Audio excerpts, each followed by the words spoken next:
율법을 선포하고 난 이후에 모세는 이제 율법을 준수하라고 명령할 뿐만 아니라 가나안 땅에 들어가서 율법을 기록하라고 지시하고 있습니다. 신명기에서 율법을 기록하는 자는 모세이지만 모세는 이 율법 기록의 명령을 통해서 이스라엘 백성들이 더 한 걸음 율법에 다가가기를 원하고 있습니다. 따라서 하나님께서 율법을 주신 목적은 사실 율법을 다 지켜 행함으로 구원을 얻어내는 도구라기보다는 죄인된 인간이 율법을 완벽하게 지킬 수 없다는 것을 깨닫고 은혜 복음으로 나아가도록 하는 안내자의 역할뿐만 아니라 이미 구원받은 성도가 이 세상을 어떻게 살아가야 되는지에 대해서 알려주는 말씀입니다. 그런 후에 신명기 27장에는 아주 독특한 십계명, 즉 저주의 십계명이 나오는데 이로써 우리는 신명기에 적어도 두 가지의 십계명이 있다는 것을 확인할 수 있습니다. 모세는 토라, 즉 모세 오경 그리고 율법을 기록한 후에 레위 자손 제사장들과 이스라엘 모든 장로들에게 주면서 교육하라라고 명령합니다. 이스라엘 백성들은 요단강을 건너 여호와께서 주시는 땅에 들어가면 큰 돌을 세워 석회를 바른 다음에 그 위에 율법의 모든 말씀을 기록해야 했습니다. 3절에 보시면 요단을 건넌 후에 이 율법의 모든 말씀을 그 위에 기록하라. 그리하면 내 하나님 여호와께서 내게 주시는 땅 곧 젖과 꿀이 흐르는 땅에 내가 들어가기를 내 조상들의 하나님 여호와께서 내게 말씀하신 대로 하리라. 가나안 땅 자치와 율법의 순종은 뗄래야 뗄 수 없는 관계였고 이에 모세는 이스라엘 백성들의 리더들에게 율법 기록과 율법 준수를 강조하고 계십니다. 그리고 5절에서 7절을 통해서는 여호와의 제단을 만들어 쌓고 화목제를 여호와 앞에 드리며 다 함께 즐거워하라라고 명령하고 있습니다. 이때 여호와의 돌 제단은 쇠 연장으로 다듬지 않은 돌단이어야만 하는데 이것은 있는 모습 그대로 하나님께 나아가는 것의 중요성을 강조하기 위해서 그렇습니다. 그리고 이 돌들 위에도 여호와의 율법을 기록하라 명령함으로써 율법 준수의 중요성을 한 번 더 강조하고 계십니다. 따라서 이스라엘 백성들은 거룩한 하나님 나라 백성들로서 말씀에 순종해야 예배도 잘 이루어지고 하나님과 백성 사이에 백성들 간의 교제도 아름답게 이루어질 수 있음을 말씀하십니다. 하지만 신약으로 넘어오면서 이 말씀은 우리에게 좀 다르게 적용됩니다. 하나님의 말씀인 율법이 이제는 돌들에 새겨진 것이 아니라 우리의 마음, 우리의 신비에 성령을 통해서 새겨지게 됩니다. 따라서 우리는 행동뿐만 아니라 마음의 동기까지도 마음과 뜻과 정성을 다하여 하나님의 말씀에 순종하기 위하여 노력할 필요가 있고 이것은 성령의 은혜와 역사를 통해서 가능해지게 됩니다. 이처럼 하나님 나라 백성들인 성도들은 이 세상을 살아가는 방식이 예수 믿지 않는 자들과는 달라야 합니다. 성도들에게 있어 결정적으로 중요한 것은 하나님과의 바른 관계인데 그 관계는 우리의 마음속에 심겨진 성령의 말씀 그리고 성경에 기록된 하나님의 말씀을 성령을 의지하여 순종하며 살아갈 때 우리는 거룩한 백성으로 이 세상 가운데 하나님과의 바른 관계를 유지할 수가 있습니다.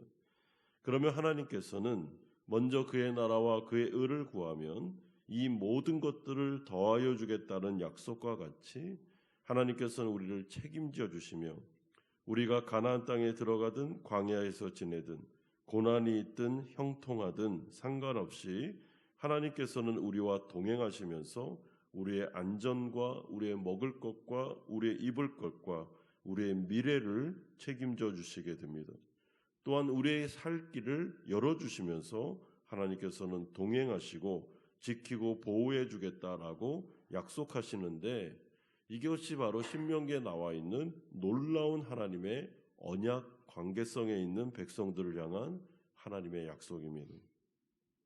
그러므로 하나님은 두려워하지 말라라고 말씀하십니다.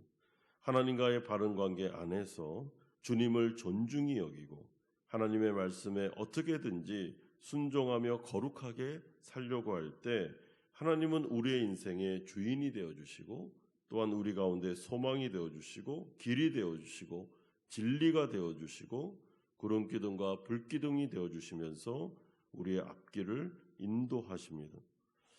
그러므로 이 신명기의 말씀은 무거운 율법의 짐을 우리에게 지우는 것이라기보다는 사실 하나님 나라 백성들에게 주시는 엄청난 축복의 약속입니다. 내가 너희와 함께하고 너희를 떠나지 않으며 너희는 거룩한 백성으로 나의 백성이다. 그러므로 내가 너희들을 사랑하고 그리고 끝까지 책임져 주겠다는 언약의 말씀이 이 신명기에 포함되어 있습니다. 그런 다음에 모세는 11절 이하에서 요단을 건넌 이후에 백성을 둘로 나누라고 명령하고 있습니다. 6지파는 축복의 말씀을 전하기 위해 그리심산 앞에 서야 하고 6지파는 저주의 말씀을 전하기 위해 에발산 앞에 세우라고 명령하십니다. 여러분, 이때 두 산은 세겜을 중심으로 한 남쪽과 북쪽에 위치하고 있었습니다. 그리고 16절에서 25절까지는 또 다른 십계명, 저주의 십계명이 낭독되고 있습니다. 저주를 받게 되는 자는 첫째, 부모를 경홀하게 여기는 자, 둘째, 이웃의 경계표를 옮기는 자, 셋째, 맹인에게 길을 잃게 하는 자, 넷째, 객이나 가부나 고아의 송사를 억울하게 하는 자, 다섯째부터 여덟째까지는 아버지의 아내나 짐승이나 자신의 자매나 장모와 동침하는 자, 그리고 9제부터 10번째까지는 이웃을 암살하거나 무죄한 자를 죽이거나 죽이려고 뇌물을 받는 자들을 나타내고 있습니다. 그러므로 저주 10계명의 특징은 이웃에 대한 계명이 굉장히 많이 나온다라는 것을 우리는 확인할 수 있습니다.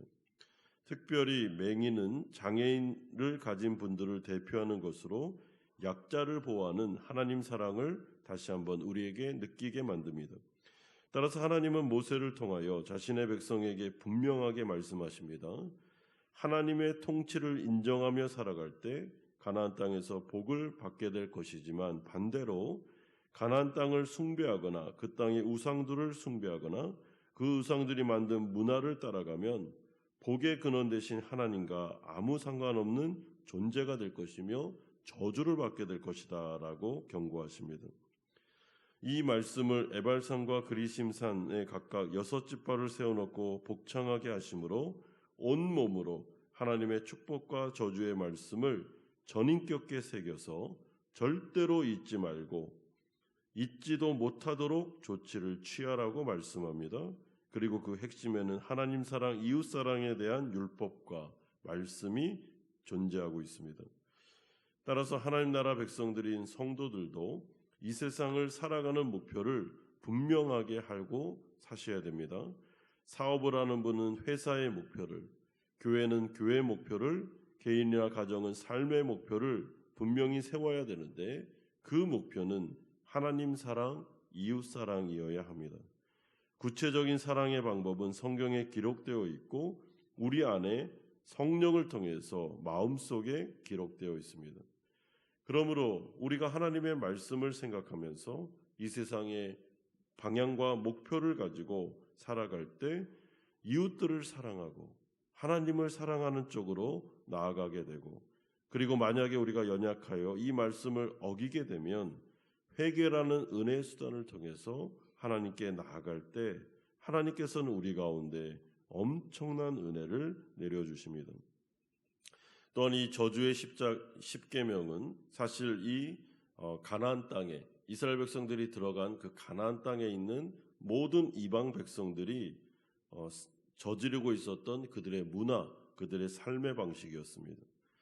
그러므로 이 이방 백성들, 가나안 땅의 민족들이 살았던 삶의 방식으로 살아가면 모두 다 저주를 받으며 구원에서 배제될 수 있다라는 것을 경고하고 있습니다. 따라서 이 말씀을 신약에 우리에게 적용해 볼 때 예수 그리스도를 통한 구원을 받은 성도들에게는 저주가 없습니다. 정죄함이 없습니다. 우리는 하나님의 은혜 가운데 이 모든 하나님의 축복의 말씀을 가지고 살아갈 수 있습니다. 따라서 이 저주의 말씀은 예수 그리스도를 믿지 않는 자들, 여전히 가나안 땅에 있는 문화와 그 삶의 방식을 고집하며 살아가는 자들, 그들에게는 하나님의 영원한 심판과 저주가 있을 것임을 이제 이스라엘 백성들은 자신들과 또한 그 땅에 있는 백성들에게 전파해야 될 의무를 가지게 됩니다. 사랑하는 성도 여러분, 신명기에는 두 가지 십계명이 있습니다. 마찬가지로 성경에도 두 가지의 말씀이 있습니다. 하나는 구원의 축복의 말씀과 또 다른 것은 구원에서 배제된 저주의 말씀입니다. 그리고 그 중심에는 구약 성경에는 십계명이 있었던 것처럼 신약으로 넘어오면 그 중심에 예수 그리스도의 십자가가 있습니다. 예수 그리스도의 십자가를 믿고 회개하고 그분을 나의 구주로 영접하는 자들에게는 구원이, 예수 그리스도를 거부하고 이 땅에 있는 문화와 이 땅에 있는 삶의 방식을 선택하며 여전히 자신이 주인되어 살아가는 자들에게는 저주가 임하는 것이 바로 이 성경의 말씀입니다. 그러므로 구약에 있는 십계명 또한 신약에 있는 예수 그리스도의 십자가를 생각하시면서 우리가 하나님 앞에서 구원받은 성도답게 이제는 저주의 인생이 아니라 축복의 인생을 삶으로 하나님께 영광 돌려야 되며 이 세상을 살아가는 자들 가운데 예수 그리스도를 여태까지 믿지 않고 구원에서 배제된 자들에게는 이제는 예수 그리스도를 전파함으로 말미암아 저주의 인생에서 축복의 인생으로 올 수 있도록 우리가 복음 증거의 사명을 잘 감당해야 될 줄로 믿습니다. 오늘 이 신명기의 말씀을 잘 생각하시면서 하나님 나라 백성답게 거룩한 인생을 살아 하나님 사랑, 이웃 사랑을 실천하시고 믿지 않는 주위에 있는 영혼들에게 주님의 복음을 증거함으로 그들의 인생이 저주의 인생에서 축복의 인생으로 넘어올 수 있도록 기도하고 전도하고 또한 선교에 힘쓰시는 우리 성도님들 되시기를 주 예수 그리스도의 이름으로 축원드립니다.